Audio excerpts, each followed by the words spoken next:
दोस्तों, मेरा नाम आमोस है और मैं एक तेलंगाना का व्यक्ति हूँ। और कई बार ये चीज मैं सुनकर बहुत खुश हो जाता हूँ कि मैंने यीशु मसीह को अपनाया है। और शुरुआत करता हूँ कि मैं कैसे एक हिंदू परिवार से, एक जो पूजा पाठ में बहुत माहिर होने के बाद भी कैसे यीशु मसीह को जाना और यीशु मसीह को अपनाया, स्वीकार किया। मेरे लिए ये एक मुश्किल काम तो था, लेकिन ये आसान बनने में और बनाने में खुदा ने मुझे कैसे क्या किया, आज मैं ये आपको बताने जा रहा हूं। दोस्तों, मैं एक हिंदू परिवार से हूँ। मेरा नाम आमोस है और मैं बचपन से ही कम से कम तकरीबन 9 सालों से ही मैं पूजा पाठ में हमेशा से ही भाग लेता रहा। कई सारे देवी देवताओं की पूजा पाठ में करता रहा और कई बार जो भी देवी देवताओं को मैं मानता था उनके आराधना करने में दूर दूर तक भी जाता था। लेकिन ऐसे समय पर ही कई बार देवी देवताएं मुझे बात करते थे और मुझसे जब वे बात करते थे, वे कई बार खून मांगे थे और मैं भेड़ों की और मुर्गियों की, ये सारे चीजों की मैं खून को, लहू को जो है चढ़ाता रहा एक बलि के तौर पर। और इसमें मुझे जरा सा भी कोई भी बात का वो नहीं है, शर्मिंदा नहीं कि मैं इस चीज को करता हूँ, क्योंकि लोग मानते कि कैसा ये अंधविश्वास है करके। लेकिन ऐसा मैं कुछ भी नहीं समझता था, क्योंकि मैं जिस देवी देवताओं की आराधना करता हूँ वो लोगों से मैं बहुत ज्यादा प्यार करता था, इस वजह से ही। तो ऐसा व्यक्ति था मैं, और पूजा पाठ में हमेशा ही मैं भाग लेता रहा और कोई भी व्यक्ति मुझे पूजा पाठ करने से रोकता नहीं था, बल्कि वो मुझे प्रोत्साहित करते थे कि मैं और भी अच्छे से पूजा पाठ कर सकूं। और मैं कई बार, मैंने जैसे आपको बोला है कि कई बार लहू चढ़ाता रहा, खून देता रहा, बलि देता रहा करके। एक बार ऐसा समय आया कि मैं जिस देवी देवताओं की पूजा करता हूँ, वो देवी देवताएं मुझे कहने लगे कि तुम मुझे एक इंसान की और तेरे ही बेटे की मुझे लहू बलि देना करके। सो वो खून मांग रही थी, वो मेरे बेटे की, वो देवी देवताएं मेरी खून मांग रही थी, वो मेरे बेटे की। मेरे लिए बहुत ज्यादा मुश्किल रहा, क्योंकि कोई भेड़, कोई मुर्गी या फिर किसी भी जानवरों की अगर खून हो सकती है तो लाने में कोई भी दिल को चोट नहीं पहुंचता, क्योंकि वो उनसे हमारा कुछ भी रिश्ता नहीं है, इस वजह से। लेकिन जब उन्होंने मेरे देवी देवताओं ने जब मेरे बेटे की खून मांगी थी, उस समय पर मैं बहुत ही व्याकुल में पड़ गया, संकोच में पड़ गया और मैं बहुत निराश हो गया कि मैं ये कैसे करूं करके। ऐसे समय पर, और मैं एक काम भी करता रहा एक 5 स्टार होटल में एक सुपरवाइजर के तौर पर। और जब मैं ऐसे काम कर रहा था, उसी जगह पर मैं पूजा पाठ में इतना माहिर होने के नाते और मैं पूजा पाठ ज्यादा करने के नाते मैं कई सारे भक्तियों को बहुत ही अच्छे से पालन करता था। जैसे कि बिना चप्पल पहने ही मैं कुछ समय तक रहता था, कुछ दिन तक रहता था, क्योंकि मैं पूजा पाठ करते समय मैं अपने आप को पवित्र रखना, ऐसे कई सारी चीजों की वजह से मैं चप्पल तक नहीं पहनता था। तो एक व्यक्ति ने 5 स्टार होटल में मैं जो काम कर रहा था, मैं जब जॉब कर रहा था, एक व्यक्ति ने मुझे देखकर मेरे पास आकर मुझे बोला कि भाई तुम क्या कर रहे हो, ये बिना चप्पल का क्यों हो, ऐसा क्यों हो। तो मैंने उससे बोला कि देखो, मुझे अगर स्वर्ग में जाना है तो मुझे यही सब करना पड़ेगा। मैं खुदा अपने देवी देवताओं के साथ स्वर्ग में जाने के लिए यही सब करना पड़ेगा और मैं ये सब करके ही स्वर्ग में जाऊंगा करके मैंने उससे कहा। तो वो एक मसीह होने की वजह से उसने क्या बोला कि भाई ये क्या बोल रहे हो तुम, मार्ग है, सच्चाई है, जीवन है यीशु मसीह करके। और उसने बोला कि स्वर्ग में जाने के लिए मार्ग यीशु मसीह है। तो फिर वैसे ही हमारा बातचीत इस तौर पे शुरू हुआ था और कई दिन तक वहां पर काम करता रहा। और एक दिन उसने मुझे बोला कि भाई मैं जहां पर काम करने के लिए गया था, उस जगह पर अचानक से एक दिन मैं जब काम के लिए ही गया था, तो वहां पर उन्होंने बोला कि भाई आज डे ऑफ है, काम के आज छुट्टी है, आप घर जा सकते हैं करके। तो जैसे मैं घर जाने के लिए सोचा तो वही मसीही व्यक्ति ने मुझे बोला कि भाई सुनो, आज यहाँ पर एक फलाना जगह पर मीटिंग हो रहा है, प्रभु के सेवक आ रहे हैं और वो संदेश देंगे। तो मैं क्या सोचता था कि यीशु मसीह भी एक परमेश्वरी है, मतलब हमारे सैकड़ों भगवान हैं। तो मैं भी सोचता था कि यीशु मसीह भी एक हैं, तो फिर उनको भी उनके पास भी जाने में फिर क्या दिक्कत है करके, ऐसे मैं सोचकर उस प्रार्थना सभा में भाग लिया। जब मैं ऐसे प्रार्थना सभा में भाग लिया, उस समय पर मैं एक अलग चीज वहां पर महसूस किया कि अच्छा, प्रार्थना फलाना जगह पर ऐसा होता है। सेवक ने अच्छे से संदेश दिया और शुरुआत ही होने की वजह से वहां पर मैं आराधना में शामिल हुआ। वहां पर जो भी संदेश दे रहे थे, जो भी गीत गा रहे थे, उस वजह से मैं बहुत ज्यादा खुश हो गया। मेरा मन में बहुत ज्यादा एक शांति मुझे महसूस हुआ था उस समय पर, उस पल तक। तो फिर वहां पर सेवक ने बोला कि चलो प्रार्थना करते सभी करके। संदेश के बाद उन्होंने प्रार्थना किया और प्रार्थना के बाद मैंने सोचा कि ये क्या है, मैं इधर क्यों आया, ऐसा करके मैंने सोचा। लेकिन फिर बाद में प्रार्थना करके मैं वहां से चले गया क्योंकि मीटिंग खत्म हो भी गया था वैसे ही। और जैसे ही मैं घर पे गया, एक हफ्ता तक मैंने पूजा पाठ तो नहीं किया क्योंकि मैं चर्च में से आया था और वहां पर से प्रार्थना से आया था। उसके बाद से मुझे बहुत ही ज्यादा शांति महसूस हो रही थी।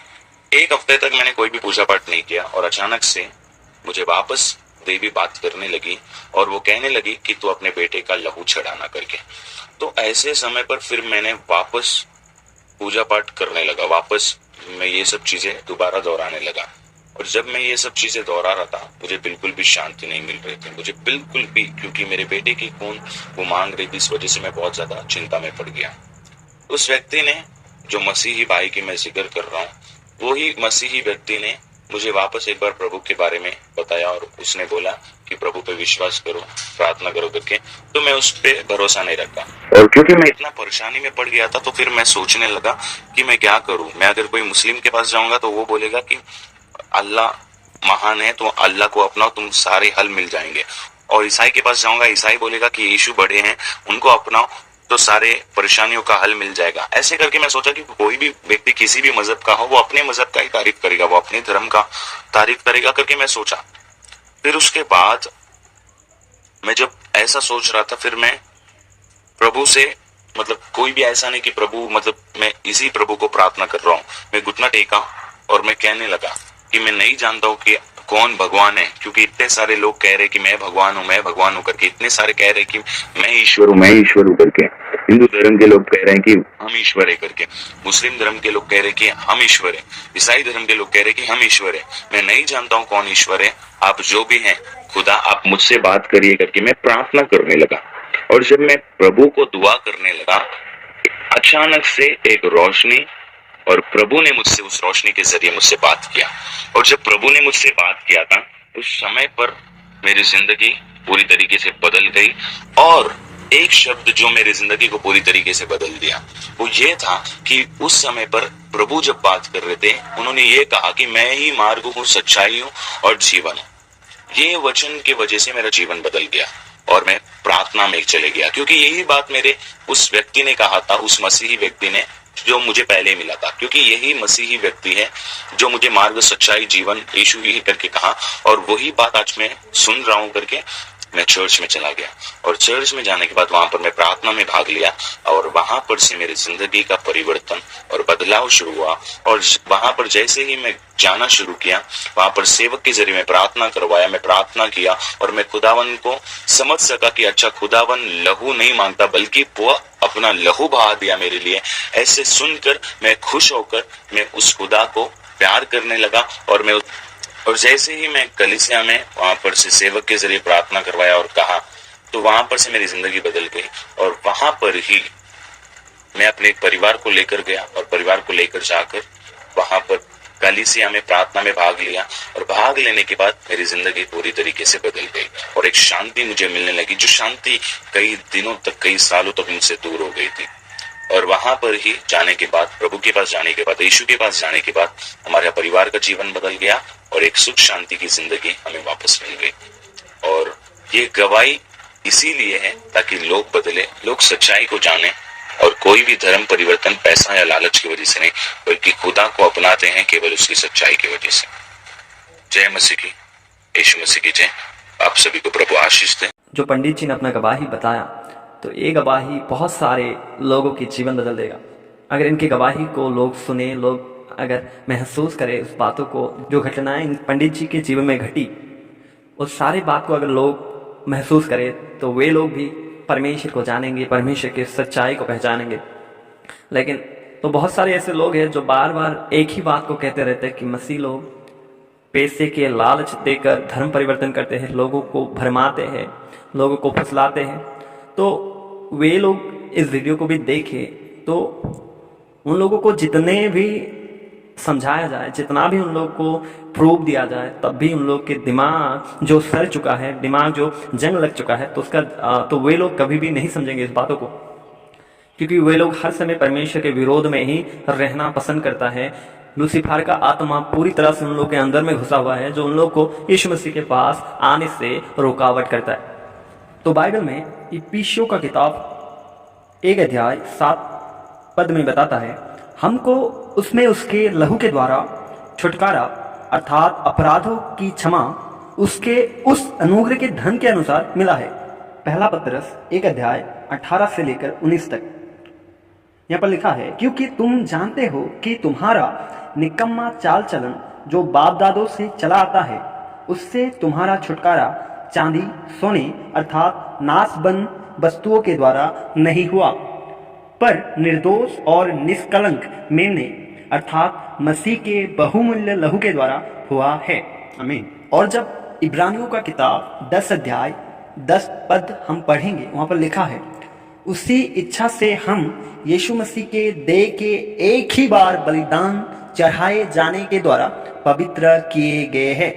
जब हम बाइबल में देखते हैं तो केवल यीशु मसीह के लहू के द्वारा मनुष्य के सब पाप का क्षमा होता है और दोबारा से हमें कुछ बलिदान करने की आवश्यकता नहीं है, क्योंकि परमेश्वर ने अपना एक लौता पुत्र यीशु मसीह को हमारे लिए बलिदान कर दिया और यीशु मसीह ने अपने सारा लहू मनुष्य जाति के उद्धार के लिए बहाया।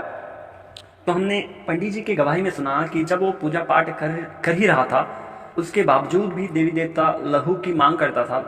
तो उसी तरह बहुत सारे जानवरों का, बहुत सारे जीव पशुओं का लहू भेंट चढ़ाया, बलिदान चढ़ाया, लेकिन उसके बावजूद फिर से देवी देवता उनसे बातें करके कह रहा था कि अपने बेटे के लहू चढ़ाए, अपने खानदान के, अपने परिवार के लहू चढ़ाए। तो अगर हम सोचें, जिस परमेश्वर पर, जिस भगवान पर हम आशा लगाते हैं कि वही हमारे सारे संकट को दूर करेगा, हमारे परिवार को हर दुखों से संभालेगा और हमें मरने के बाद अंत में शांति प्रदान करेगा, अगर वही परमेश्वर हमारे परिवार के, हमारे खानदान के लोगों का लहू मांगेगा, तो हम उसमें क्या भरोसा रख सकते हैं? क्या हम अपने आशा उस पर लगा सकते? तो इस बात को हमें जानना है, सोचना है। हम मनुष्य जाति है और विज्ञान बताता है कि मनुष्य सबसे श्रेष्ठ है, मनुष्य श्रेष्ठ माना जाता है। तो अगर हम श्रेष्ठ है तो हमें ये भी जानना है कि हम किस परमेश्वर की आराधना कर रहे हैं, किस परमेश्वर के चरण में जा रहे हैं। क्या वो परमेश्वर हमारा उद्धार करेगा? क्या वो उस परमेश्वर के स्तुति के द्वारा, उस परमेश्वर के पूजा के द्वारा हम उद्धार पाएंगे? अगर हम इस बात का खोज नहीं करेंगे और एक दूसरे के विरोध में बोलते ही रहेंगे, अगर हम ऐसे ही करते रहेंगे और परमेश्वर, सच्चे परमेश्वर का खोज ना करेंगे, तो हम दुनिया के अंत में हम वो कीमती चीज, कीमती वस्तु अपने जीवन से हम खो देंगे जो दुनिया के अंत में मनुष्य को प्रदान होगा। तो जैसे पंडित जी ने प्रभु के वचन सुना और वो अपने जीवन में बहुत कंफ्यूज था कि कौन सच में परमेश्वर है, कौन सच्चा परमेश्वर, किसके पास हम जाए, किसकी आराधना करें। तो उसने प्रार्थना किया कि कौन परमेश्वर है, हमसे बातें करे, कौन सच में भगवान है, वो मुझसे बातें करे। तो उसी तरह परमेश्वर ने पंडित जी से बातें किया और उसको बताया कि मैं ही सत्य और जीवन हूँ। तो बाइबल बताता है यीशु मसीह केवल सत्य और जीवन है और मार्ग है, बिना उसके द्वारा कोई भी पिता के पास यानी स्वर्ग राज नहीं जाएगा। क्योंकि बाइबल में हमें मिलता है कि बाइबल बताता है कि सिर्फ एक ही नाम दिया गया है पृथ्वी के ऊपर और स्वर्ग के नीचे, सिर्फ एक नाम है, वो नाम है यीशु मसीह, जिस नाम के द्वारा हम स्वर्ग जाएंगे। बिना यीशु मसीह के नाम के द्वारा कोई मनुष्य स्वर्ग राज नहीं जाएंगे, यानी उद्धार या मोक्ष प्राप्त नहीं करेंगे। तो क्यों हम दुनिया के इस माया जाल में फंसे रहे? क्यों हम एक दूसरे के विरोध में बोलते रहिए? क्यों हम एक दूसरे के विरोध में साजिश करें? तो क्यों ना हम खोज करें कि क्या सच में कुछ है, क्या सच में परमेश्वर का अस्तित्व है?